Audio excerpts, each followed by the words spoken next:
TV, aqui na JPR 2026.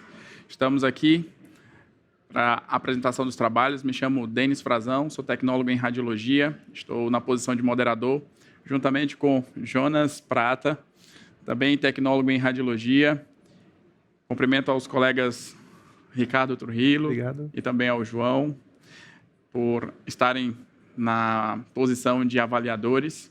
E vamos dar início aos trabalhos.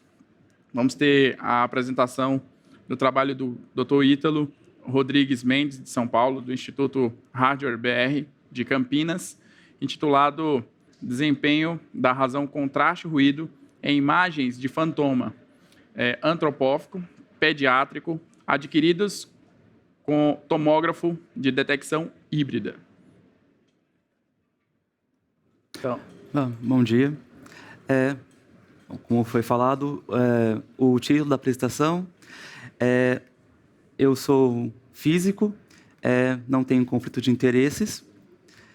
E aqui um outline da apresentação. Primeiramente, irei falar da motivação desse trabalho, uma descrição do nosso protótipo, como falado no título, da aquisição das imagens, dos resultados e as principais conclusões.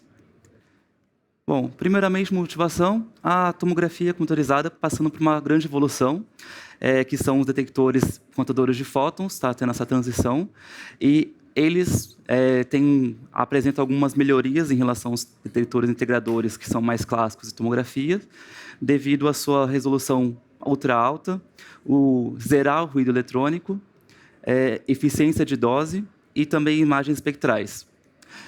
Como foi falado, eu sou do Instituto Hardware BR, ele é um instituto que tem a matriz em Brasília e eu sou da parte de Campinas. E dentro desse contexto desse projeto, ele é um subprojeto do RAP, Hardware Avançado para Imagens Médicas, que tem, além de tomografia, um mapeador de veias, tomógrafo de coerência ótica e tomografia computadorizada.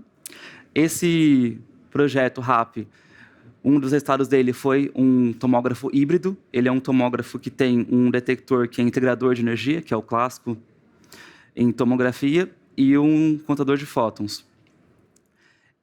E a ideia dele é que são esses dois detectores. O integrador ele é menor, o photocount ele é menor, devido a algumas limitações, e o integrador é maior, então ele tem esse efeito de zoom na imagem. E o objetivo desse trabalho é explorar o protótipo. Ele foi finalizado uma versão 1 dele e agora explorar as características de imagem dele. Só voltando na imagem do protótipo, aqui está um detector que é integrador de energia, o contador de fótons. Aqui é um computador que gira junto no gantry para poder fazer o transporte das imagens. Nós transferimos as imagens para a workstation via um roteador, via Wi-Fi. E esse aqui é o tubo de raio-x. Aqui um resumo das características do tomógrafo. O tubo de raio-x ele vai até 120 kV, ele tem um ponto focal bem pequeno, de 300 micrômetros, e a corrente máxima dele é 8 mA, e ele foi um tubo adaptado, mas ele tem um funcionamento contínuo, assim como um tubo de tomografia. O detector que é integrador ele tem um tamanho de pixel de 1 milímetro, enquanto o contador de fótons tem um tamanho de pixel de 55 micrômetros. Aqui fala um pouco das aquisições da imagem.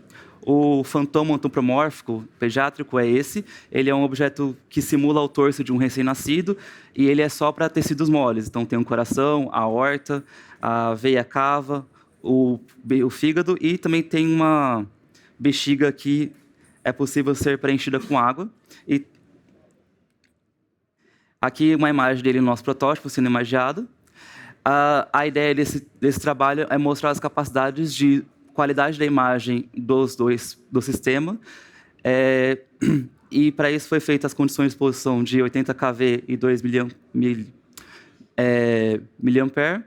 O algoritmo de reconstrução foi o FDK, que é a filtragem retropagada, que é um bem clássico de tomografia. A ideia não foi usar IA ou nenhum tipo de melhoria para ter uma ideia mais do desempenho do sistema só com ele, sem a melhoria. E, para esse caso, o tempo de atuação foi 10 segundos, e essa limitação é muito mais do tubo, que a potência dele é um pouco baixa. Aqui está de como foi calculada a razão contraste ruído. Aqui um exemplo de uma imagem do integrador no corte axial. Essa região aqui específica é a região do coração, se eu não me engano. E foi para calcular a razão contraste ruído, foi determinado 2 regiões de interesse, uma verde e uma vermelha, para detectar o fundo em verde e o objeto em vermelho. A razão contraste ruído foi o sinal no fundo menos o sinal do objeto, dividido pelo desvio padrão nas 2 regiões. Também para avaliar a resolução espacial, foi impresso um objeto simulador também, nesse caso em resina, que a resolução espacial dele ia de 1,25 até 10 ciclos por milímetro. E, indo aos resultados, aqui uma reconstrução coronal dos 2 casos. Aqui não foi feito nenhum tipo de correção também da varredura helicoidal, por isso tem alguns artefatos. E a ideia aqui para mostrar, inicialmente, é esse efeito de zoom que o protótipo se propõe. Temos uma imagem do Phantom completo e, ao lado, temos uma imagem do detector contador de fótons, que bem na região do coração, mostrando que existe uma melhoria, você consegue observar detalhes, mas, em contrapartida, a imagem é muito mais ruidosa. Falando da razão contraste ruído, a CNR foi 0,61 para o contador de fótons e 1,62 para o integrador. Por outro lado, o ruído relativo foi 6,7% para o contador e 2,5% para o integrador. E o contraste visual é maior no photocounting, mas o ruído relativo faz com que a razão contraste ruído diminua no photocounting. Agora, um pouco dos resultados de resolução espacial. Aqui, a imagem no caso, do integrador, e aqui, no caso, o photocounting.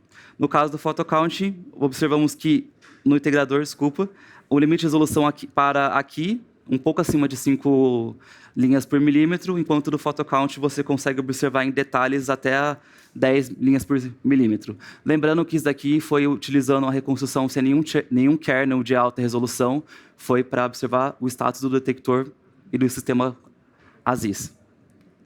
E aqui, só para mostrar também um plot profile, de 2 intervalos de resolução espacial, 1,25 até 5 ciclos por centímetro e depois 5,7 até 10. E a linha em verde é o ground truth, que em vermelho é o integrador, e em azul é o photocount, mostrando que o integrador consegue separar bem até próximo de 5 linhas por centímetro. Por outro lado, o photocount separa muito bem ainda até 10, e nesse caso a alimentação é muito mais do Phantom, do objeto simulador, não do sistema. Nossa impressora de resina não conseguiu imprimir mais que isso, mas é um indicativo já que a resolução é muito melhor mesmo. Algumas conclusões. Esse tomógrafo híbrido é uma plataforma viável para comparar esse tipo de detecção e essas tecnologias. O photocount tem um maior contraste, mas o ruído é superior, fazendo a razão contraste-ruído ser menor. Além disso, o photocount ele tem uma resolução no mínimo o dobro dentro dos nossos resultados do que em relação ao integrador. E, para trabalhos futuros, agora é fazer a otimização da reconstrução para, de fato, usar kernels e outras melhorias para ter uma imagem melhor possível nos 2 casos. E obrigado.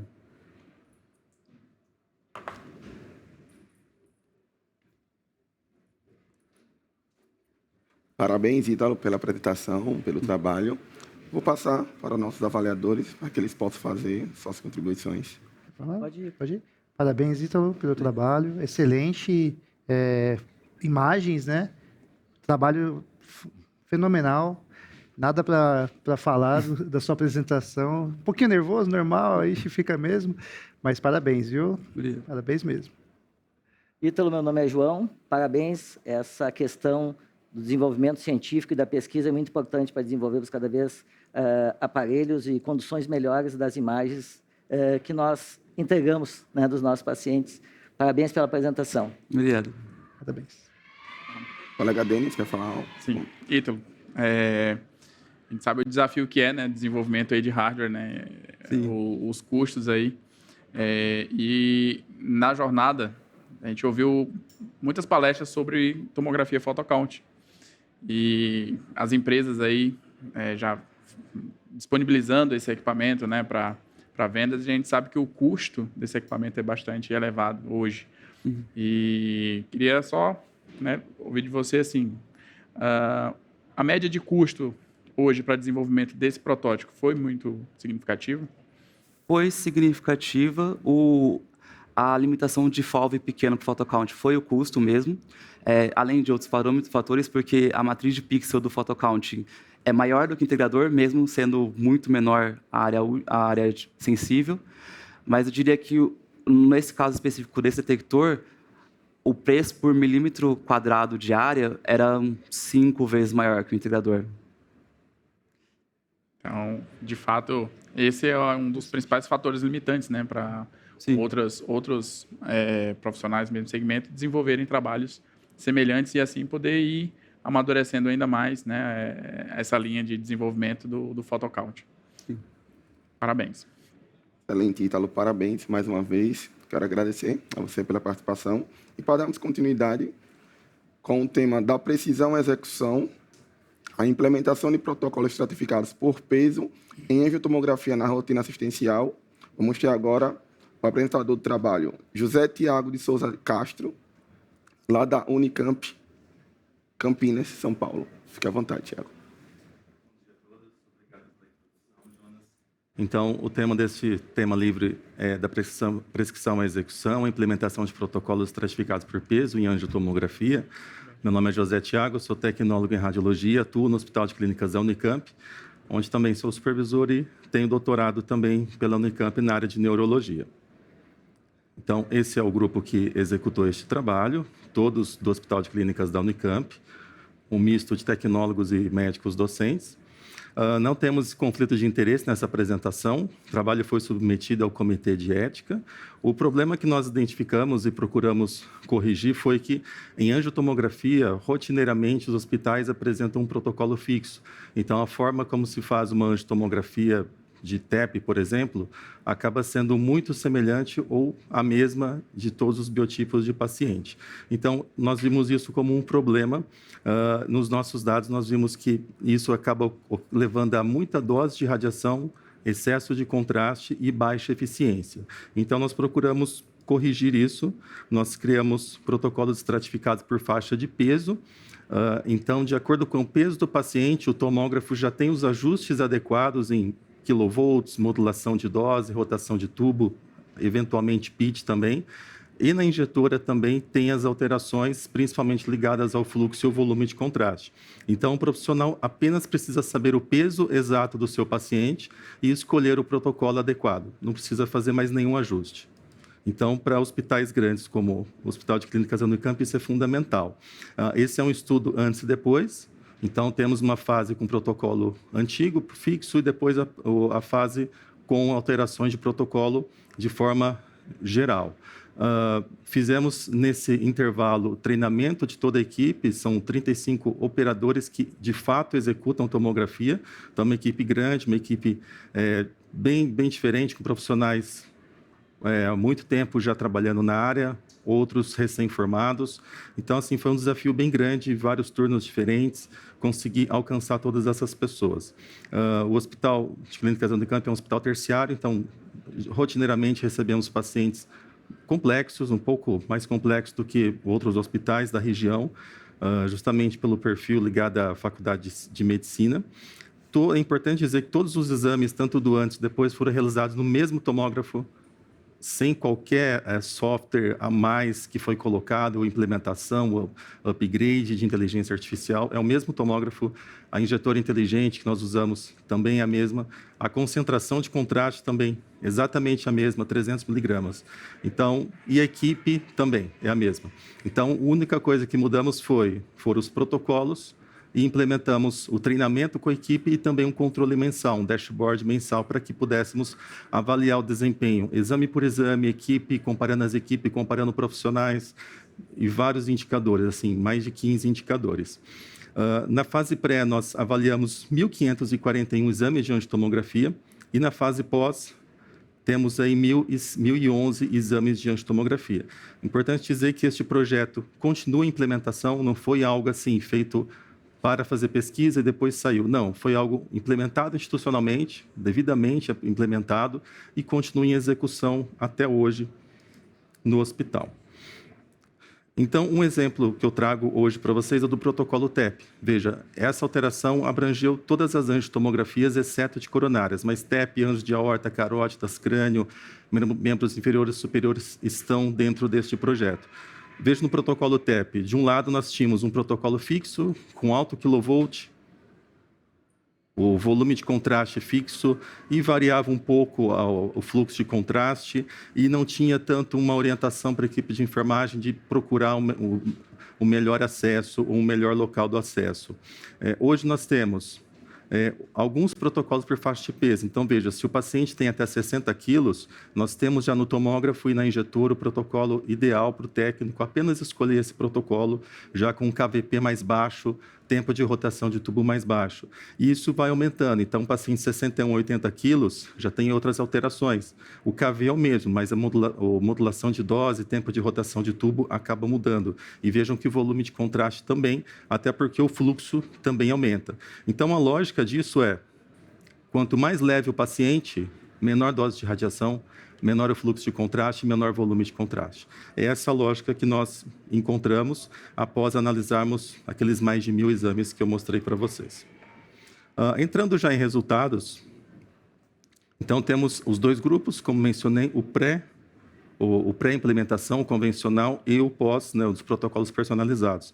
Então, o principal objetivo nosso era melhorar a opacificação do contraste na artéria de interesse do exame em questão. Então, veja, a média nossa era de 312 unidades Hounsfield nos exames antes da implementação. Isso, como média, é uma média baixa, e eu falo isso com base na literatura científica internacional. No pós, nós chegamos a 477, ou seja, um aumento de praticamente 50% na opacificação do contraste. Então, veja, o mesmo equipamento, o mesmo injetor, a mesma concentração de contraste, mesma equipe, mas o resultado melhor, porque mudamos o protocolo e fizemos o treinamento da equipe e temos feito o acompanhamento mensal dessa equipe.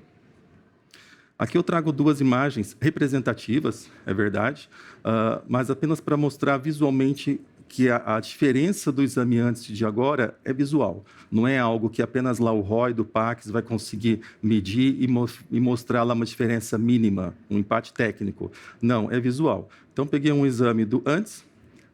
Importante dizer que esse exame está com uma densidade dentro da média daqueles exames, e o exame depois que eu peguei também está numa média muito próxima dos exames do pós. Então, não foi nada forçado. WL exatamente igual, para não forçar nada. Vejam, a diferença é visual. Nós seguimos uma classificação de exames ruins, medianos e ótimos. Então, veja, segundo o Colégio Americano de Radiologia, o ACR, e um dos seus guidelines, eles citam para a gente que a densidade mínima da artéria deve ser de 250 unidades Hounsfield para avaliar artérias de grande calibre. Veja, nem se fala de pequeno calibre, de grande calibre. Então, baseado nisso, nós consideramos aí que esses exames com menos de 250 unidades Hounsfield são exames ruins. Então, seguimos isso apenas para não ter que ficar explicando isso toda vez que falamos para algum estudante, algum residente do setor. Antes, nós tínhamos 21% dos exames nessa faixa de exames ruins. Hoje, essa taxa está em 6%. Então, uma redução significativa. Ou seja, temos poucos exames ruins, mas ainda temos. Dos exames ótimos, que são, segundo a literatura, tem alguns autores que classificam o mínimo de 350 unidades Hounsfield para ser avaliada artérias de pequeno calibre. Então, nós criamos uma classificação, colocamos como exames ótimos. Antes, nós tínhamos apenas 30% dos nossos exames com essa classificação, ou seja, acima de 350 unidades Hounsfield. Hoje está em 76. Então, uma diferença bem importante. O P é estatisticamente significativo, assim como da opacificação de contraste. O que é interessante é que nós fizemos isso com menos contraste, porque nos exames que nós analisamos inicialmente, vimos que tinha excesso de contraste. Então, às vezes, a aquisição terminava e a injetora estava injetando contraste ainda para depois injetar soro. Então, procuramos corrigir isso e hoje nós conseguimos 16% a menos de redução de contraste em média. Então, exame melhor com uma redução de contraste. A dose efetiva também teve uma queda significativa. Então, 45% de redução de dose efetiva, principalmente associado ao quilovolt, que foi reduzido em torno de 30%, 20%. Então, esses resultados também estatísticos. Então, o diferencial científico está na implementação institucional. Então, acreditamos que é importante ter a prescrição, é importante ter o protocolo, mas é fundamental que isso seja seguido. Porque se não for seguido, a gente pode ter lá o melhor protocolo do mundo, o melhor POP do mundo, equipamentos de última geração, mas se tudo aquilo não for seguido, de nada adianta. Então, nós conseguimos aí melhorar a qualidade dos exames, reduzir o volume de contraste, reduzir a dose de radiação, ou seja, aumentando a segurança dos nossos pacientes e também tornando o serviço público mais sustentável. Então, a conclusão é que o benefício do protocolo personalizado por faixa de peso depende da implementação institucional, da execução técnica lá na ponta, porque, como disse, não adianta ter o melhor protocolo se não for seguido, e conseguimos isso. Maior opacificação, menor uso de contraste, menor dose de radiação. Nossas referências, a divisão do nosso trabalho. Obrigado. Excelente, Tiago, excelente trabalho. Obrigado. A gente sabe do desafio que é, né, de buscar uma padronização, até porque cada serviço vai ter um tomógrafo diferente, número de canais, tecnologias embarcadas. E só um comentário rápido. Eu, montando alguns materiais, a gente tem aqueles livros de residentes antigos, né? Uhum. E aí, um dia eu fui ler ali a parte de angiotomografia e tinha lá, TEP, 150 ml de contraste. Eu disse, nossa, se o residente atual pegar esse livro como referência bibliográfica, coitado dos pacientes, né? Então, assim, excelente trabalho, excelente abordagem, porque assim, a gente sabe que precisa de uma atualização constante, assim como os equipamentos, eles vão ali sendo atualizados, então nós precisamos ir renovando esses protocolos, né? Trazendo isso aí para o nosso dia a dia. E aí eu queria só saber de você, com a informação que não estava na apresentação, qual o tomógrafo de vocês, né? O que vocês estão trabalhando lá na rotina operacional para o desenvolvimento desse trabalho, dessa atualização. Perfeito, obrigado, Denis. Utilizamos um tomógrafo Canon Prime SP de 80 canais e uma injetora inteligente da Bayer que nos fornece as informações do volume de contraste usado em cada exame. Perfeito. Jonas? Perfeito, quero parabenizar, Tiago. Eu gosto muito de falar em tomografia e, diante da crise que nós vivemos, né, de meio de contraste, de abastecimento, eu acho que o seu trabalho ganha mais relevância ainda, né? Só uma dúvida que eu fiquei, eu trabalho, estou à frente também de alguns serviços e procuro sempre otimizar essa questão do volume. Mas, muitas vezes, a gente tem muita dificuldade, principalmente na comunicação com a equipe de enfermagem, devido ao acesso. Então, quanto ao acesso que vocês utilizam lá, é um padrão sempre 18 ou vocês conseguem fazer também com as tomografias com 20? Como é que acontece? Sim, nós fazemos basicamente com 18 e 20. Nós orientamos a não usar o acesso 22 e também algo que nós percebemos nas análises iniciais é que toda vez que o acesso é um acesso distal, ou seja, mão ou punho, mesmo que seja um Ambocate 20 ou 18, isso diminui a opacificação do contraste. Então, orientamos a usar de preferência acessos mais próximos do coração, então anticubital. Perfeito. E eu vi também que você colocou que usa geralmente de 4,5 a 5. Isso. Em pacientes com maior peso, vocês chegaram a aumentar o fluxo de contraste? Os de maior peso, nós chegamos a até 5,5 ml de contraste. Mas, numa próxima fase desse projeto, nós pretendemos usar o contraste 350 nesses pacientes acima de 100 quilos. Perfeito, obrigado. Passo agora para os avaliadores, fique à vontade. Parabéns, Tiago. Tem uma dúvida, assim, a gente é mais antigo um pouco e a gente tem uma resistência médica, né? Acho que hoje já está consolidado o seu trabalho, né? Mais de 1.000 exames, né? Mas até chegar lá, a gente tem um médico radiologista, né, na hora do laudo, e em alguns casos ele vai prescrever o contraste também, e aí ele vai achar estranho prescrever menos contraste para um exame que fazia bastante contraste. Como que foi lidar com essa situação com o médico, o radiologista? Obrigado, Ricardo. Realmente, esse é um desafio. E o que nós fizemos foi algo um pouco diferente. Nós, com base em um documento do diretor médico do serviço, nós autorizamos o técnico a corrigir o volume de contraste se tiver a mais. Então, se o médico prescrever 150 ml no TEP, o técnico for no protocolo G1, que é 35 ml, e vai usar 35 ml. Perfeito. E se ele não usar, nós cobramos ele, porque a gente sabe que isso é o certo. Perfeito. Obrigado. Nada. Excelente. Então, assim, acredito que esse foi um momento muito especial, um momento de atualização, né? E estamos chegando ao final da nossa avaliação e desejamos a todos ainda um final de jornada, né? Você que está nos assistindo ao vivo, continue conosco, que ainda tem alguns trabalhos a serem apresentados e aguardamos vocês na JPR 2027.